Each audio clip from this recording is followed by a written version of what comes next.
I always say to click off this video and don't watch some, and come back to watch another one. Anyway, let's get on without further ado into this video. This is a deadly first date. TikTok stars murdered. When Anthony Barajas and Riley Goodrich went on their first date on the 26th of July 2021, they decided to end the evening with a 9:35 p.m. screening of The Forever Purge at the Regal Edwards Theatre in Corona, California. Once the film was done, the cinema staff entered the screening room to tidy and clean up. But to their absolute horror, they found the pair still in their seats and covered in blood. 18-year-old Riley Goodrich was tragically pronounced dead at the scene, but 19-year-old Anthony Barajas was rushed to the hospital and put on life support. Who had shot both these innocent victims executional style during the film? And why had no one else heard the gunshots? This is the devastating story of the murders of Anthony Barajas and Riley Goodrich.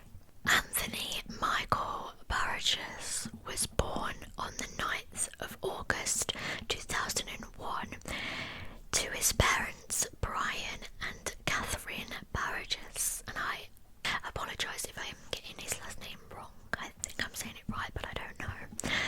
His parents said that they always knew Anthony was special. He could talk to anyone and had a quiet confidence that resonated far beyond his years. Anthony was a high school honour student, a star athlete and team captain of his soccer team. He was also heavily involved in the performing arts and was an extremely talented singer. In 2019, Anthony began posting on TikTok, making singing videos and doing pranks and challenges under the account It's Anthony Michael. Over the next few years, he became very popular and grew to have nearly 1 million followers. Anthony met 18-year-old Riley Goodrich over the 4th of July weekend 2021, and they immediately hit it off. Riley was also doing well in her life. Alongside her successful cheerleading and volleyball playing, she ran her own eyelash company and had received a scholarship to Grand Canyon University in its STEM program. A few weeks after meeting, Anthony went on a holiday to Hawaii with his parents, which he documented on TikTok. The pair planned to go on their first date once he got home from his trip. On the 26th of July, the day of the date came round. Riley's father said that his daughter was extremely excited and seemed happy about the date. She got herself all dressed up, curled her hair, and Riley and Anthony went out together that evening. Riley and Anthony arrived at the Regal Edwards Theatre in Corona, California, and brought 2 tickets to the 9:35 p.m. showing of The Forever Purge. And if you don't know what The Purge is, basically like so many hours people can just do whatever, like any kind of illegal stuff is legal in that time. It's crazy, but yeah. In the movie, the plot is centered around all crimes being legal for 12 hours, including murder. 4 more tickets were brought for the screening that evening by a group of friends. One of those friends was 20-year-old Joseph Jimenez. During the film, Joseph's 3 friends started noticing that he was behaving erratically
cinema, people just discreetly, or do you know what I mean? Just because even if he hasn't, it's still a big thing. Like whether he's just joking around or what. Like, do you know what I mean? It's really weird.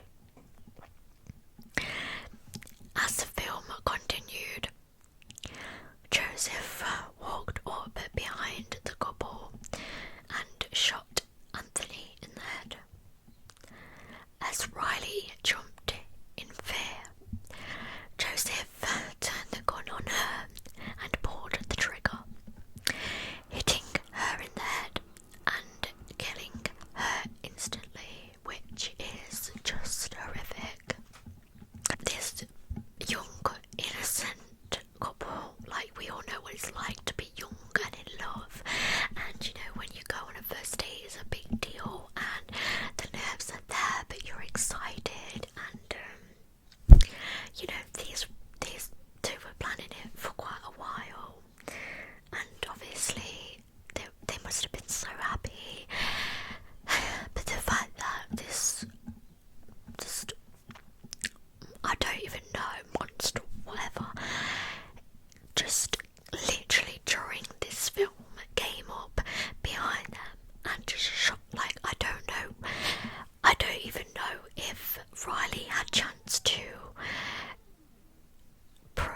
probably not have even chance to process what had just happened, because 1 minute she was having the time of her life, she was on her first date with the guy she really liked, and the next minute just sees him shot this guy that she's like some goes on a date with. She just sees him get shot in the back of the head, and obviously in that moment, like I say, she's not going to have time to process it, it's just going to happen too quick. She's obviously noticed it, obviously, because he's right next to her, and I can't even comprehend how terrified she would have been in that moment, because he's just totally off guard, something you don't expect. You're going to the cinema, like, it's insane. And the fact that, oh, it's just so sad, because, and then obviously, like, not even seconds later, he kills her, and she literally dies instantly. These two young innocent people who had the whole lives ahead of them, who were just going out having fun on a date. Like, why would this random teenager attack them for no reason if they don't know them? It's really strange. Joseph then ran from the theatre, jumped into his car and sped away. When the movie finished and the credits started to roll, the movie theatre employees came in to start cleaning up. They found Riley dead and Anthony clinging to life. Anthony had been shot in the eye, so they quickly rushed him to the hospital and put him on life support. As Anthony clung to life, police immediately tried to find who had been responsible for killing Riley and seriously harming Anthony. They went to the theatre to trace who else had purchased tickets that night, and the trace led back to Joseph Jimenez. And after seeing press releases the next day, Joseph's three friends went to police and said that they believed Joseph was the one who had shot Riley and Anthony, so at least they've done the right thing. These people that knew him, but like I say, it could have been prevented. I don't know if, like, these friends said, you know, we're a bit worried about you know, and just to get them to, I don't know if they can do a back check at the cinema, I don't know, it's not like, I don't know, but then what, like, do you know what I mean? It's always that thought in the back of your head, like, maybe they could have saved them and prevented this awful thing from happening, but I don't know. But at the same time, they're just young teenagers or young adults, so it's a lot of pressure to put on them, and it's not their fault. Like, at the end of the day, this monster literally just savagely, like, murdered them while they was literally just going to the cinema, like a normal thing that people do, where you're supposed to feel safe and, you know, excited and happy watching a film. This further tip approached him at the Corona home, they saw he was waving a handgun. During the raid, they found a gun that matched the caliber of the weapon used in the homicide, Riley's wallet, and additional evidence related to the crime. Joseph Jimenez was swiftly arrested on suspicion of murder, attempted murder, and robbery. He was held on a $2 million bail. Corona police said the attack was completely unprovoked and the victims were shot without any kind of prior contact. Devastatingly, Anthony Barajas passed away on Saturday, the 31st of July 2021, after spending days on life support. His family was absolutely heartbroken, but they said they were so proud of Anthony when they realised he was a registered organ donor. Hours after Anthony's death, a vigil was held outside the movie theatre. The family members did not get justice until 2 years later, when the trial and sentencing finally took place in 2023, which is just last year. Following Anthony's passing, Joseph's charges were upgraded to 2 counts of murder and special circumstance allegations of lying in wait, which made him eligible for the death penalty.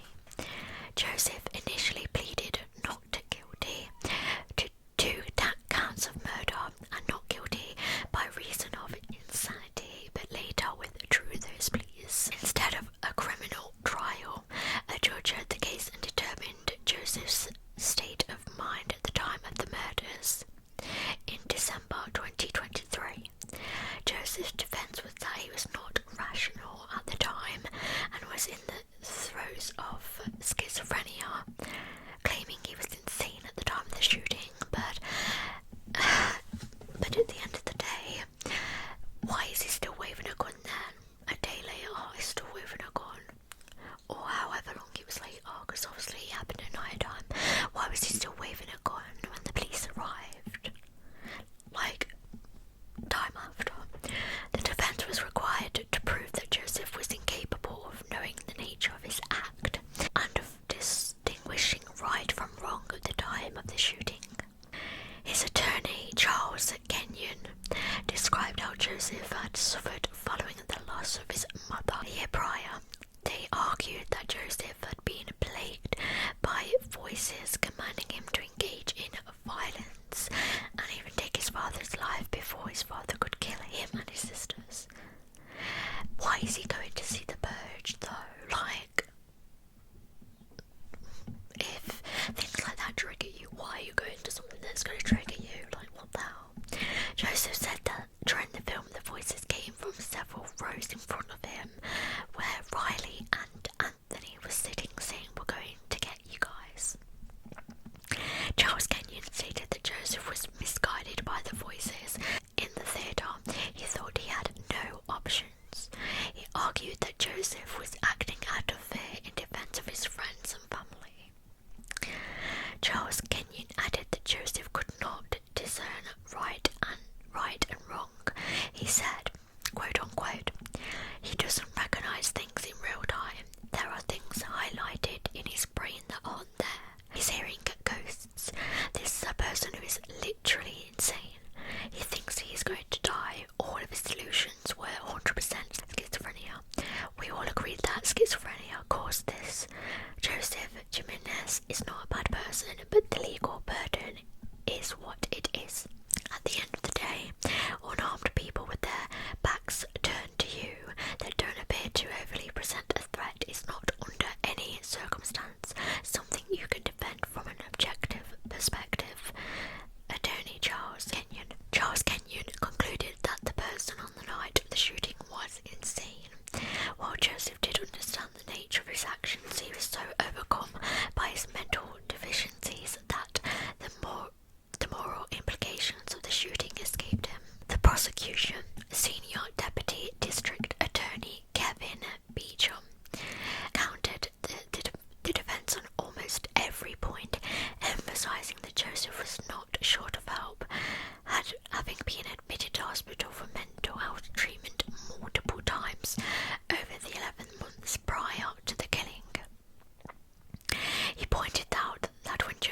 hospitalized for mental illness several times before the shooting. He was told each time to take his medicine and not misuse drugs. Yet he ran out of medicine, smoked marijuana and drank alcohol. Beecham said, quote unquote, "The discharge orders were always the same. Take your medication and don't do drugs," but he did the exact opposite. According to the prosecutor, Joseph Jimenez failed to show up for appointments with doctors, didn't get his psychotropic medications refilled, and regularly used marijuana and chugged alcohol. Kevin Beecham highlighted that Joseph captured much of this recreational substance abuse on his cell phone camera and shared the images. The prosecution presented videos of Joseph smoking cannabis and conversing normally with friends as evidence that he wasn't out of control. Beecham used this evidence to argue that Joseph was aware of his actions and capable of distinguishing right from wrong at the time of the shootings. The prosecution argued that Joseph's actions showed there was no moral dilemma. After the shooting, Joseph experienced a consciousness of guilt when he stole Riley's wallet, fled the theatre through the emergency exit, sprinted to his car and ran stop signs to make his getaway. They asserted that Joseph knew the victims were innocent and didn't have to kill them. He had made up his mind to do so 20 minutes prior to shooting them. Even though the voices that urged him on had gone silent, Beecham said, quote unquote, "Why would he shoot unarmed victims based on threats? He didn't have to shoot these victims. He was sane." The prosecution emphasized that Joseph's deliberate actions before and after the shooting indicated he was aware of the nature and consequences of his actions, challenging the defense's claims that he was not in control of his mental faculties at the time. When it came to the judge to decide whether Joseph had been sane at the time of the shooting, Superior Court Judge Timothy J. Hollenhorst stated, quote unquote, "There is no question that the defendant suffers from schizophrenia. It is also clear to this court that the defendant was not treating his mental health issues appropriately by not regularly taking his medication."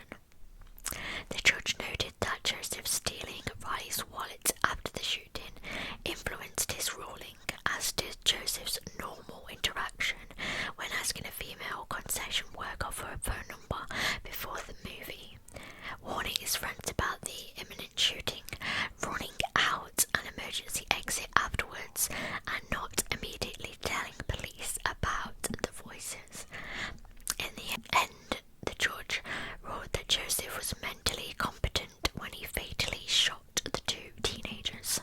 He was convicted of 2 counts of first-degree murder, as well as a sentencing enhancement for the personal use of a firearm causing death. At sentencing, families from both victims took the stand and spoke directly to Joseph, telling him how he had shattered their worlds. Anthony's mother, Catherine Barrages, said, quote unquote, "Every single night I fight to remember his smile, rather than him lying on the floor bleeding from a gunshot to the head that you inflicted." And then his sister Jade spoke about how much she missed her big brother and how the tragedy had broken her. She said, "I want justice and I want peace for my family. It's time we put this part behind us and start to fully heal from this." Anthony's father held his son's picture and spoke about the choices leading to his son's murder. "You stole the lives of 2 young people with so much potential to do great things." Anthony was so full of life and touched so many lives in a positive way. Riley's parents were too heartbroken to even attend, which is how it's just so horrible, like the fact that they can't even go, because that's how much they are hurting from this. But grandfather Patrick Goodrich took the stand and said this past December was the first time in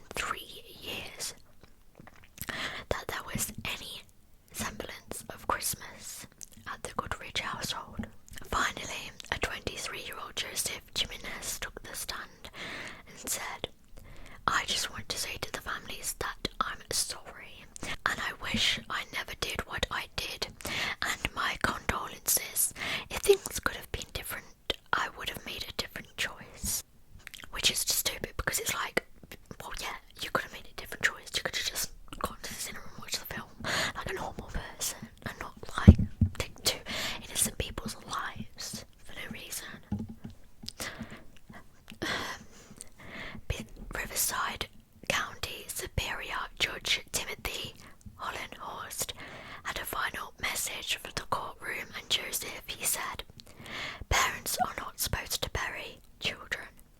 That's not how life is supposed to work. The court hopes that deep down in your soul that you feel sorrow for taking the lives of two innocent victims." Joseph Jimenez was sentenced on the 26th of February 2024 to life in prison without the possibility of parole, as well as an additional 50 years to life. Following this sentencing, Anthony's parents spoke to the press, saying, "I'm very happy that this part is over. It's been a very long 2.5 years, and it's time to close this chapter to focus on our son and to carry on his legacy. We're going to do that by continuing to do small acts of kindness one at a time to make a difference in the world and keep him alive." Following the murders, the community came together to show how much the teens meant to them and how profoundly they had impacted everyone. GoFundMe pages were created for both Riley and Anthony to help cover funeral expenses.